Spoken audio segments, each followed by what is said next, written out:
Aaron, huge spot there for Aaron Judge, clearly, in the ninth inning. Just what did you think of the way he battled in that at-bat?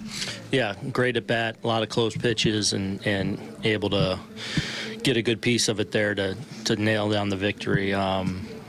Yeah, big at-bat for him, big at-bat for us, and, you know, kind of salvage the road trip a little bit there with just another really good job by these guys. You know, win or lose, they're just competing so well night in, night out. How much do you think Giancarlo sparked things a little bit there in that ninth inning, leading off with that shot? Yeah, no doubt. That was big, you know, and then it was like, all right, here we go. Thought G had good at-bats today. And then obviously really got into one there, but definitely, you know, we hung around today, and then we're able to finally break through with a big inning. What do you think of the way Volpe ended it there? What a play. I mean, he is special out there. I mean, he had a few of them today. You know, the play in the hole, even the play where, you know, just the wherewithal to go to first with Kiermaier running there, the play before the last play of the game, you know, the tag on Soto's ball, just, you know, he's special out there. Were you surprised they kept Meza in to face Judge? Right. You know, I saw Francis up, so maybe a little bit, but, you know, also not a situation that Francis has really been in either, and now you got nowhere to put him. So maybe a little bit, but, you know, obviously they were a little short down there. How significant was Soto's home run in the eighth inning to make it a two-run game? I mean, what another dominant performance by Juan. Yeah, just, you know, because we got it to 2-1, and then, you know, obviously they tacked on to make it 4-1, and it's those little things that's why you keep playing, you keep chipping away, and that homer, you know, put us in position, and then G took it from there, and then the rally ensued. So, you know, everyone chipping in today was big. What did you think of Stroman?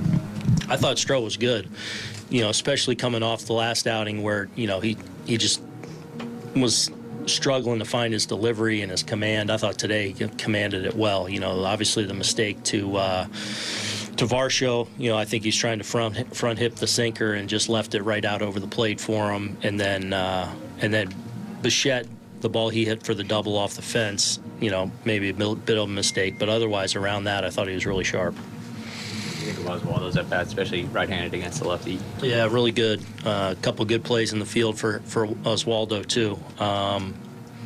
Yeah, nice. How good was that to see from Gleyber in the ninth following stance? Yeah, you know, like, man, offensively, I don't worry about Gleyber, but it's like, you know, this many games in, we're all human. You want to get results, and you want to, you know, you see that scoreboard and see what it is. And I mean, he's just too talented a hitter to be held down, but to come up in a big spot right after G gets us to 1 and essentially starts the rally, yeah, happy for him. Trevino continued it. Certainly not easy to come in the ninth and pinch hit there in that situation. Just how difficult is it for a guy that maybe doesn't do it particularly often? Yeah, he was ready. When he was down the hall, and as soon as I saw Schneider pop out to go get for Meza, I turned to him and he just smiled and like, let's go. And I thought he did a good job of making sure he got the ball up. You know, obviously with the infield in that situation, worst case scenario, you want to get the ball in the air to the big part of the field, and you could see him really, you know, disciplining himself to do that, got a pitch and smoked it. A lot of conversation there about what happened in the top of the ninth inning. And, Jack, I don't know if you felt this way, but that inning was the first inning in this series that felt like the Yankees team that went 12-3 to start the season. Everybody getting involved. They batted around. Gleyber needed to get a hit. He was 0-for-3 with 3 strikeouts. He contributed. Trevino with a big hit. A lot of guys involved instead of just 1 or 2. We've talked about the Blue Jays starters being able to shut the Yankees down, but late in the game, especially in that ninth inning, it was the Yankees taking advantage of the Blue Jays bullpen. And there was one theme that stood out for me in that inning, Bob, and it's kind of what you're talking about, is that the Yankees got themselves into good counts. Stanton's home run came on a 1-1 splitter. Other hits in that inning came on 2-1 count, 3-1 count, 1-0 count. Soto worked a walk, 3-2 count. Judge got his hit, 3-2 count. So they made pitchers work, and they did damage in hitters' counts. So you can't do it every night, and you're not going to have inspirational and resilient comebacks like this every night. But when you do it, Bob, you think you can do it every night. Yeah. So this was not only an important win because the Yankees salvaged the final game of the series, this is something they take with them for the rest of the season. All right. And Soto gets on base, and his new buddy, Aaron Judge, comes through after that. All right, so youngest of 500 career RBI. Soto got that today. He's the 7th youngest since 1977. And just a short time ago, the media and Meredith Marakovitz caught up with him. Juan, how much confidence do you have in this team's ability to battle back in games like you did today? We have the whole confidence. I mean, we grind it every day. We're playing 27 outs, and that is all that matters. I mean, I have really good confidence on this team. We all know what kind of players we have, so I trust every single one of them. What led to your success at the plate today? Just be focused on what I wanted to do, follow my plan, and just don't get out of my plan, you know. I know Gusman really well, and I just was seeing the ball really well today. Do you feel like bringing it within 2, that home run you hit there in the 8th, kind of got the offense rolling a little bit, followed up by Giancarlo there in the 9th? I think Giancarlo ball gets everybody going, you know. I hit mine, but I feel like everybody was grinding, battling the whole game, but I think Giancarlo's homer gets everybody going. Had a quiet series up until that 9th inning. What was it like seeing him come through with that hit? He's just great. He's just great. At the end of the day, we all know what kind of player he is. It's just a tough series for him. You just got to forget about it, keep going. And at the end of the day, he got the hit on the right moment and the right spot. I think that's what we were looking for, to see those hits that he get to help the team to win the games.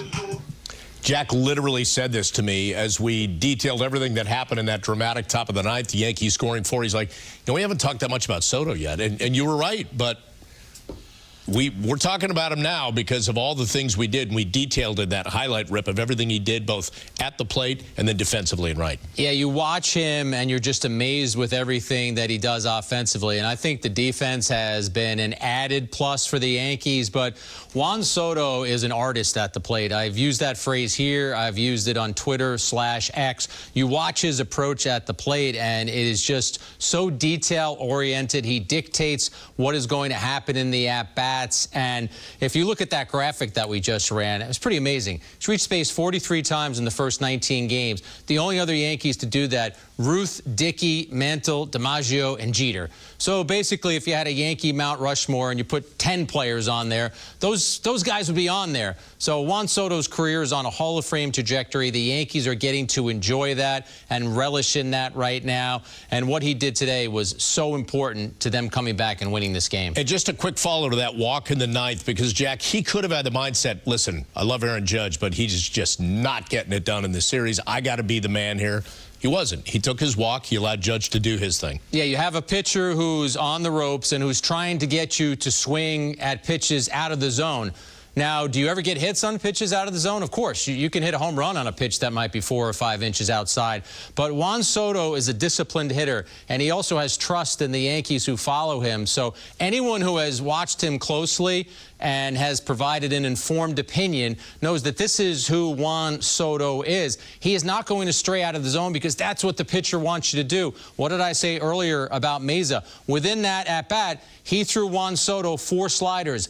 None of them were strikes. He wanted Soto to swing at something that was out of the zone. But as you said, Bob, Soto didn't do it.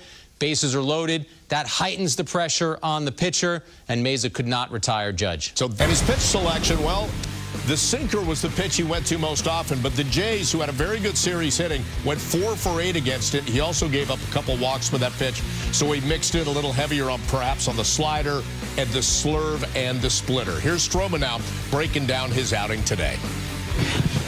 Marcus, what did you think about the way the team battled till the end there in that 9th inning, eventually taking the lead? Yeah, I thought it was pretty incredible. You know, I think that's why just early on in the game, it's just a priority on just limiting damage and doing as much as I can to keep the team in the game, because I feel like this lineup's so potent. I feel like they can explode at any time. So definitely a priority on run prevention after that home run and getting as deep as I can. You took the mound here at the Rogers Center often throughout your 6 years at the Blue Jays. How comfortable are you on this mound, and how sharp did your stuff feel this afternoon? Yeah, I felt pretty good. I think Varsho took a good swing on that pitch. Aside from that, I felt like I was living on the corners. I felt like me and Wellesley had a good game plan going into it. And yeah, I've always felt comfortable in Toronto. Love this city. Spent a lot of time here. Very grateful for the fans, very grateful for the crowd. Nothing but positive things to say about Canada for me. The Varsho pitch you mentioned, just too much of the plate with the sinker? Yeah. I feel like he's swinging it pretty good now, and that's a pitch that, yeah, it has to be, for me, it has to be a ball, either perfectly executed or a ball in that situation. You were watching that ninth inning? I was in here doing some of my workout stuff. But yeah, definitely exciting watching that. We feel like we can kind of do that on any inning, and we kind of feel like that's going to happen. It's just a matter of when. So to get it late in that game, it feels pretty good to kind of salvage and not get swept here in Toronto. Kind of along those lines, what's it been like watching this team at least keep it close late and rally today? It seems like you guys just aren't out of it ever. Yeah, I feel like we're never out of it. That's what I was saying. I feel like it's a priority on the starters and the relievers to just keep the game close, because that top 5, 6, 7, this lineup 1 through 9, it's hard to kind of navigate, and you see the capability of it when guys are swinging it. It just makes it incredibly hard on pitchers to navigate the top of that lineup. So yeah, we felt like we were in striking distance the whole game, so to get in the ninth, it was great. So let me get your take on this, because we talked about it on the pregame. Coming into this game, the prior 2 games, Blue Jays had some really good at-bats against Yankees starting pitchers. They did again today against Marcus Stroman, but he was able to limit some damage by kind of using his crafty nature to slow their bats. One of the words we hear Aaron Boone use often when he's talking about his team or one of his players is compete. I liked his compete. What we've seen from Marcus Stroman in his time as a Yankee is he is a competitor. He goes out there with a lot of weapons. We showed you the pitch selection and how many different weapons he will use.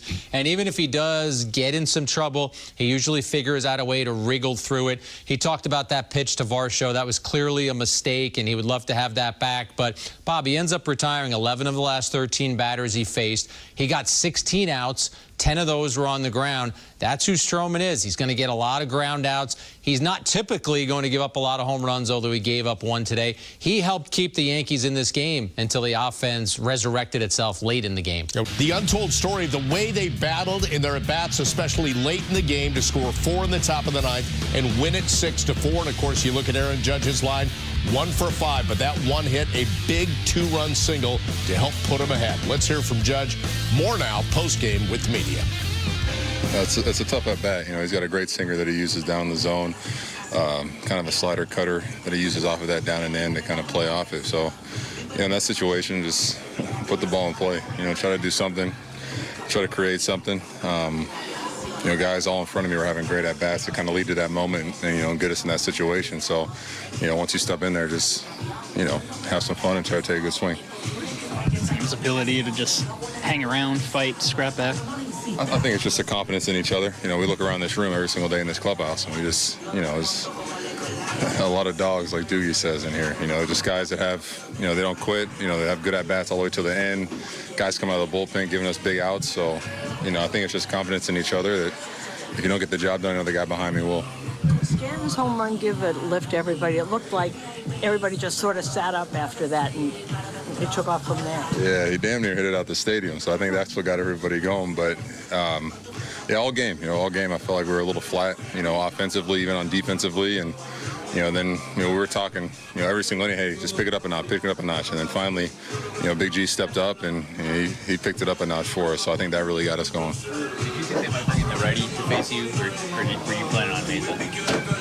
Kind of both. You kind of are going through both kind of game plans in your head as you're on deck. Like, okay, if they bring in Francis, you know, what's he going to do to you? We just faced him in New York. And then, you know, I'm going through my head, Mesa's probably going to pitch me, what he's going to try to do if I get up, what the situation will be. So you kind of have it all kind of going through your head. But once you start walking up there and you got that 30 seconds and you see they're not making a move, it's go time. How about the at-bat from Trevino coming off the bench there? Well, that speaks volumes. That just goes into this team, you know. guy's been on the bench watching the game all day, and then, you know, you throw him in there in the biggest spot, the biggest situation in the game, and he comes up big for us. So it's just guys are prepared, guys are ready to go, and, you know, that was a fun one today. Since you've been here, you've talked about being up in big spots like that, you know, tie game, down one, whatever situation. What is it that you like about those situations? You just leave it all out there. You know, if you just take your swing, trust your game plan, trust your approach. You know, it doesn't matter what happened before. You know, if you had a good game, if you had a bad game, you can, you know, change the course of everything with just one swing. So in that situation, just, you know, trust your process and take a swing. That was impressive because in my head, right when he hit it, you know, I'm thinking it's probably me coming to me, you know, just get the ball in, you know, keep the guy off second base. But, you know, he makes an incredible snag, and, you know, I got to stop doubting him with those plays, man. He's been doing it all last year and then, you know, start this year. So it was a pretty impressive way to end the game right there. He's rallied to win 6-4. Let's go inside the numbers on today's win. First win this season when trailing after 8 innings. They're now 11-2 this year when scoring 4 more runs. And this is their 6th comeback win of the season, tied for second most in the American League. One of the reasons they were able to score 4 in the top of the 9th, Jose Trevino coming up with a big pinch hit. Let's hear from Trevino. Aaron Boone said when we talked to him, you kind of smiled at him in the 9th inning, like, I'm ready to go. At what point in time did you start preparing for that at bat? I mean, just usually on the days I'm not playing, I kind of get like moving around the 4th inning. Just be ready whenever. What do you like about being put in situations like that? The opportunity, whether I succeed or fail or whatever it is, I almost feel like it's a thing for me to where I just, you know, get it kind of in the back of my head. So every time I do get in that situation, it helps me. What's your approach in that spot against a lefty in Mesa? Just get the run in anyway. How do you feel about this team's ability to not just like hang around late, but rally late? You guys have been doing that a lot lately, even if you weren't winning games the last few. Yeah, I think, I mean, it goes to show what kind of team we have. I think Verdugo said it, we're a bunch of dogs, man. Like, we just want to give our team the best chance to win, whether that's in the 1st inning or in the 9th inning or in extras, whenever it is. Did you think Isaiah had a chance to get that one? Yeah, he's a Gold Glover. But, yeah. Going back to this weekend in Cleveland, how are you feeling at the plate? Really good. Yeah, really good. I like where I'm at. You know, working with some of the hitting coaches here, just working on the little things, man, just moving the needle forward. Were you in the dugout when Stanton led off there with the home run, or were you already down hitting? I was already hitting, but I was kind of around the dugout, moving around a little bit. Just that, the way he hit that ball, what type of spark does that provide for that? I didn't get to see it, but I heard it went really far, and I heard he hit it really hard. So yeah. Per usual. Yeah. What do you think of the play Volpe made to end it? Oof. I mean, he's a Gold Glover for a reason, man. That was a hard hit ball. I mean, going to his left to make that kind of play, it was good. A really good play. Is that one of the best plays you've seen him make? I mean, granted, he has a year in the league. That's a great play, but I've seen him make some good ones, some real good ones. When Judge comes up there, even if he hasn't had a hit all series, I mean, how much confidence do you guys have for him? A ton. He's the captain. You know, he's the captain for a reason. You put him in that situation, he's going to succeed. He's going to find a way to get it done. Well, Judge and the Yankees did exactly that. They come home with a win. Off day Thursday, then they start a 3-game series against the Tampa Bay Rays. On Friday, your series probables, courtesy of Nissan. It's going to start with Clark Schmidt. Reminder, Saturday's game, coverage begins at 11:30. That'll be the Yankees ceremony celebrating John Sterling and his retirement. We'll bring that to you on Yes and the Yes app. And then Sunday, it's Luis Heel. But Friday, it's Clark Schmidt on the mound. And Clark Schmidt trying to push deeper into games. And we talk about this. It's a theme. He had 5 walks in his last start. It was a slog for him. He's trying to change that, be a better pitcher. All right, Clark Schmidt knows that hangs over him. He's talked about it. He has said that his goal is to be like his mentor and teammate, Garrett Cole, be a durable pitcher, be someone that managers can rely on to go deeper into games. he gets that third time through the order, and that's when he starts to struggle. So as the Yankees sit atop the AL East right now, Bob, they face a division foe in the Rays. And in that graphic, I think all three of those pitchers that we showed have something to prove. For Schmidt, it's about getting deeper in games. For Cortez and Heel, it's about bouncing back from their last starts. But the Yankees are very excited about the way things ended in Toronto. They did not want to go back home with a 4-game losing streak, so they're able to get that final game, and they did it in really exciting fashion, something that they hope they can build on.